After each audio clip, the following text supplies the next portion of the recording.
Good afternoon, everyone, and thank you so much for joining us today for our live video. My name is Gabby, joined here today with Dr. Nicole Bricko from the Boys Town Center for Behavioral Health. July is winding down and August is quickly approaching, which means back to school is top of mind for a lot of families. And with that, can kind of stir up some different emotions, maybe some worries and some anxiety. So, today in this live, we're going to be discussing back to school anxiety and ways to cope. Dr. Bricko, it's wonderful to have you on. How are you doing today? Good. Thank you so much for having me. This is such, I think, a good time to be talking about this topic, and I'm glad to be here. Awesome. Well, it's great to have you. Please tell us more about yourself and your role at Boys Town. Yeah. So like you said, I'm Nicole Bricko. I'm staff psychologist at the Boys Town Center for Behavioral Health in Omaha, Nebraska. So I work with children, adolescents, young adults, and their families to address a variety of concerns. A big area that I work a lot in is anxiety. So seeing a lot of that and working just to provide supports and address challenges that they may face. I've been here at Boys Town for a few years. I actually completed some of my final portions of training for my PhD program here at Boys Town and have maintained and stayed on as a staff member. Awesome. Well, your expertise is much appreciated, especially when it comes to this topic. And with anxiety, I want to ask you leading into this chat, is it a common concern for children and families who are served at the Center for Behavioral Health? And if so, what kind of populations struggle with anxiety? Absolutely. Anxiety is really common. And I think part of that is because anxiety itself is such a normal experience that I think everyone, regardless of age or gender, has experienced anxiety in some type of setting, in some situation. So it's really just a part of experiencing and a part of life that will have these moments where maybe we experience a little bit more stress. The nerves come up a little bit more. I think what we tend to see here at the clinic, or what I see in my office, is when that becomes unmanageable. Sure. And so when we start to notice that impacting the things that someone needs or wants to do, that's when we will see people showing up for a little bit more support. And I think it's really common. Anxiety is a really common reason that people will look for some additional support. Mm-hmm. Yeah. So, in terms of back to school, what kind of feelings get stirred up for kids of all ages? Yeah, absolutely. I think there is such a range of emotions that come up with the back to school time. I think there's that understandable nervousness. There's also some excitement, anticipation. I think a lot of times there can be, looking forward to seeing friends they haven't seen in a while, getting back to some of the parts that they really enjoy. I think there can also be some frustrations with the changes that come along with adapting back to that school routine. And what I typically see is I think all of that can kind of occur at the same time. There can be a mix of a lot of different emotions that kids, teens, even young adults, and even adults, parents, individuals who work within schools, probably experiencing their own emotions as well as they get closer to that back to school time. Mm-hmm. Yeah. If you see a few people on here live with us, thanks for watching. I want to remind everyone that as we are going through our discussion, if you have a question for Dr. Bricko, leave it in the comment section and make sure you like this video. So what's the difference, Dr. Bricko, between back to school jitters and back to school anxiety? Yeah, I think that's a good question. So it's really normal experience to have those, as you said, the back to school jitters. So feeling some of that nervousness that a lot of times arises from changes in routine, structure. Naturally, summertime a lot of times is just a little bit more flexible, and people are spending their time in different ways over the summer, and so there's that to be expected level of adjusting and adapting back to a new routine.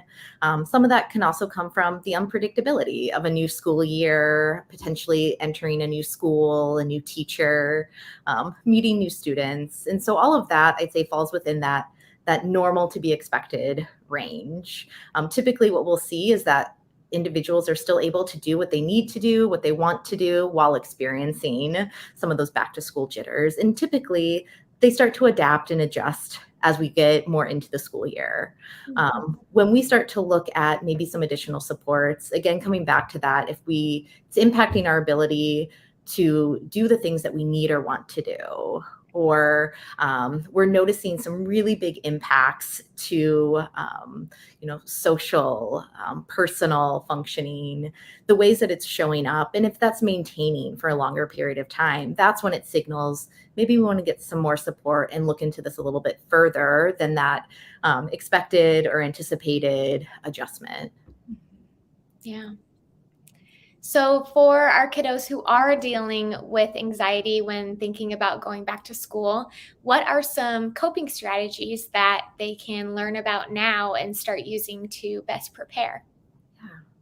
I always think it's great for everyone to have a couple of these strategies, I always say kind of in their pocket. I think it's great whether it's some of that just back to school jitters, or if it's becoming a little bit more than that and they're feeling more of that anxiety, having some tools that they can always lean back on. And one of the most important pieces when it comes to anxiety is really finding ways to calm and relax your body, calm and relax your mind as well. So engaging in different techniques such as slowing down your breathing, doing some different ways of breathing. There's some really fun opportunities, that kids can access of breathing in different ways, some belly breathing. So finding ways to calm their body, some muscle relaxation, mindful movement, just different things that allow them to connect with their bodies, kind of calm that system down. We know that things start to get a little bit elevated, that temperature with the anxiety starts to rise. So finding the different ways for them to lower that. And I always say it's best, trying out a couple of those strategies, and kids will find the ones that they connect with and the ones that work well for them, that they can carry with them, not just as they're preparing for school, but that can be utilized within school while they're in school in other situations. I think another strategy that they can utilize is just talking about their thoughts and feelings. Talking with their parents or other trusted adults, different caregivers in their life, having someone that they can talk through just what they're experiencing, the things that are on their mind, maybe feelings that they're noticing as they're getting closer to the school year. And with that, parents can really help, I think, with some of that planning as well. So sometimes it is that unpredictability. So being able to develop a plan of this is what it will look like. Here are the tools that you can use, leaning back on maybe some of those calming or relaxing strategies that they've identified work for them, and talking about where can we use this within our day.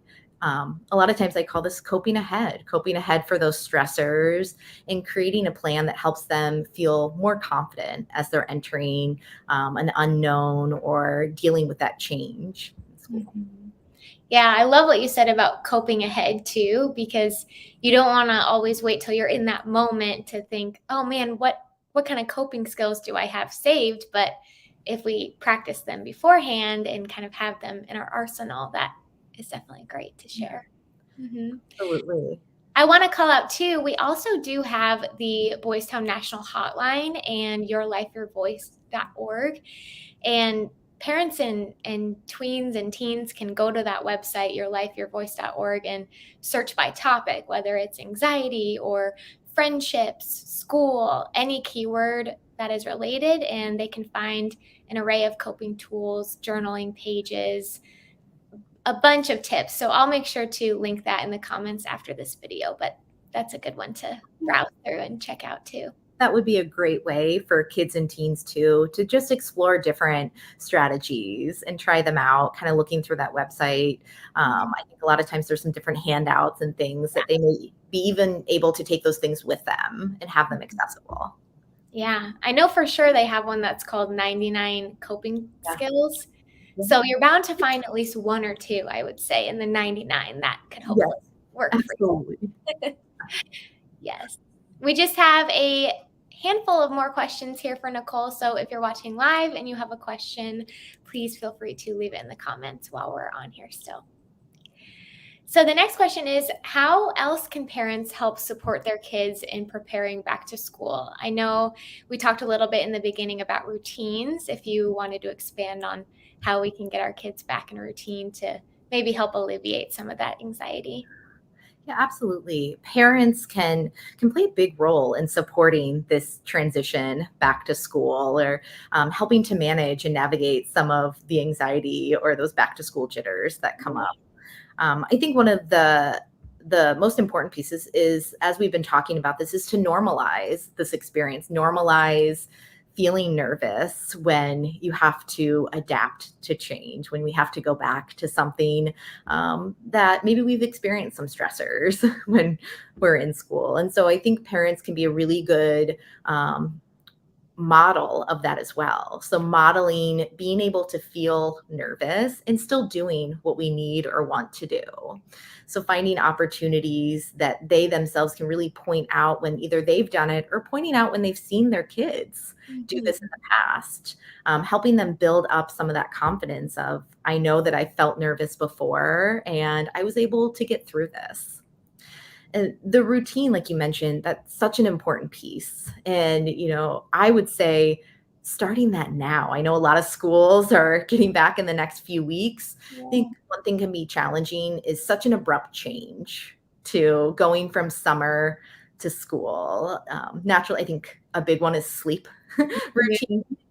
There's a lot more, like I said, flexibility during the summer. And so I think for a lot of kids and teens, that sleep schedule starts to change. And having that abrupt kind of day where we go just to the next day is a whole different set of expectations, can be really challenging. So parents can help start building some of those things up now. I'd say focusing on how can we start to shift our sleep schedule back to one that aligns more with what the expectations will be when school begins, but Mhm. also focusing on all the other parts of routine. So movement, how they're fueling themselves, making sure there's some structure within the day. So helping to almost start replicating some of what they'll have to do when they're in school, helping to them adjust to that change and preparing them in a setting like home, where they're really comfortable and can start to practice some of those things. Mhm. Yes. It's gonna be hard for some kids going from, sleeping till 10 AM and having to get up at 6. So if we can start that now and kind of ease them into the routine again, it'd be a lot easier on everyone, sure. Think, even kind of taking that back in some chunks, kind of Yeah. taking that back slowly over the next few weeks. So getting them closer to that time that they'll have to wake up for school. I think another big piece along with that is screen time. Yeah. And the again, over the summer, I think sometimes that just naturally screen time starts to increase, or screen time is available later into the evening, closer to bedtime. So the more that we can start to limit some of that screen time and start to create some more space between when they're on screens and then when they're preparing for that bedtime routine, can help prepare them for school as well. Yeah, we talk a lot with our common sense parenting expert, Bridget Barnes, on screen time when we do some other monthly lives. And it's a good reminder that, we are the model. So if we're on our phone right before bedtime, but then we're telling our kids, hey, let's ease up on the screen time before bed, we need to make sure we're doing it too. So a lot of these tips Dr. Brico is sharing is also tips I think we can take for ourselves and help us improve our routines as well. Absolutely. Like I said, parents and caregivers can be the best models Yes. of a lot of these things. Mhm. The next question is, how can I help my child feel less overwhelmed when preparing for a new school year? Especially for those kids who, maybe they're transitioning from elementary school to middle school, transferring schools, kind of making a bigger change, having new teachers, things like that. Now, I think understandably, those transitions bring up a lot of the feelings that we've been talking about, and even more so for kids and teens who are not only beginning school again, but going to a brand new school, maybe in a different town, where they're meeting not only a new teacher but new students. And so I think, whether it's returning to the same school, transitioning up to the next level of school, middle school, high school, or just beginning in a whole new area, the more that parents can help kids prepare and start to prep for that by going over a lot of those details ahead of time. Who are our teachers? What does our schedule look like? How can we plan for what our schedule looks like for the day? I know a lot of schools, I know it can vary, but send out those schedules ahead of time. So helping kids start to look in those days that they do have, okay, what is my routine going to be? What will I be doing during the day? What will I need? Even just having all of the materials that they need can help them feel more prepared. I think another way to help them feel a little less overwhelmed is if it's available at the school that your child is going to, attending those back to school days or evenings where they get an opportunity to see the school, potentially see their classroom, maybe even meet some teachers or staff members within the school. So things feel familiar, especially if this is a new location. If that's not available, maybe that looks like driving by the school or at least showing your kid this is the school that you're going to be going to. So again, it feels familiar and maybe isn't so overwhelming and so much newness on that very first day.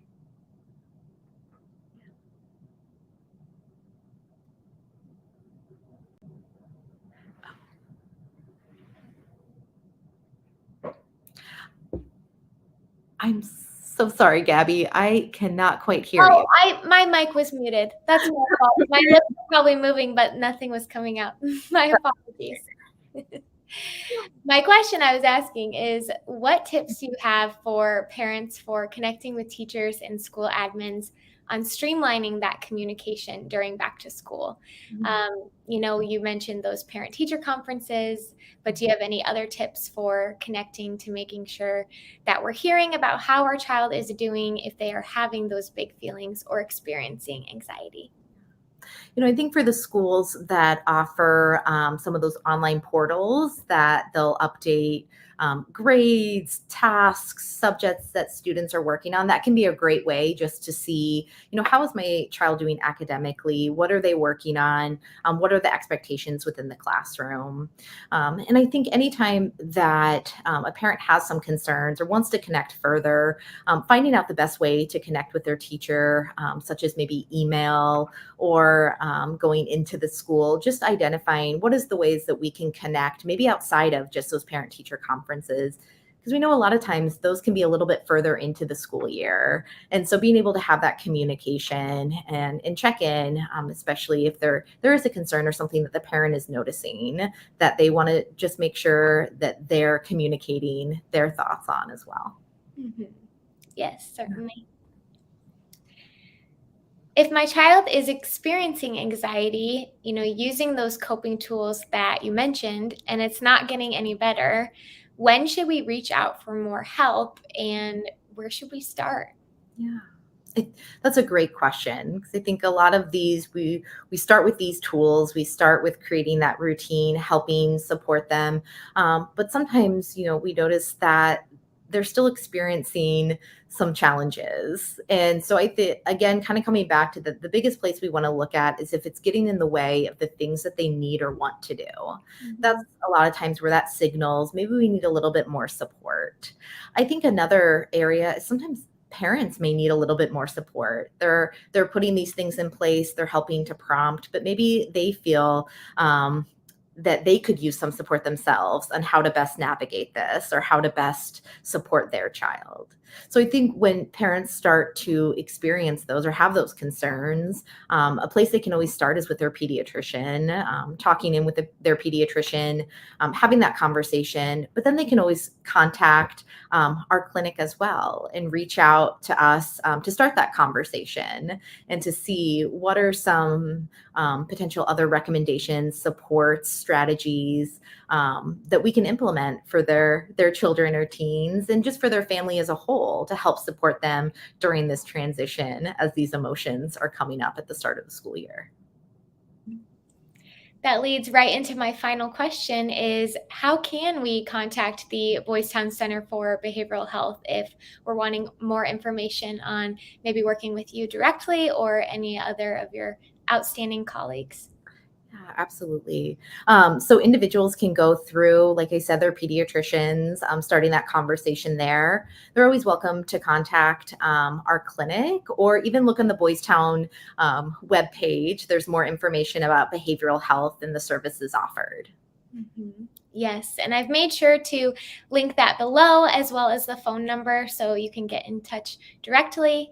And if you're watching this video maybe later this evening or later on, you find it after this live video has concluded and you still have questions on back to school anxiety and you're needing help, you can always message our page directly and I'm happy to help you get in touch with who could help you with that. So Dr. Bricko, it's been great having you on and helping us prepare for hopefully the best school year yet. So we really appreciate it. Thank you. Thank you for having me. And I hope everyone has a great start to their school year.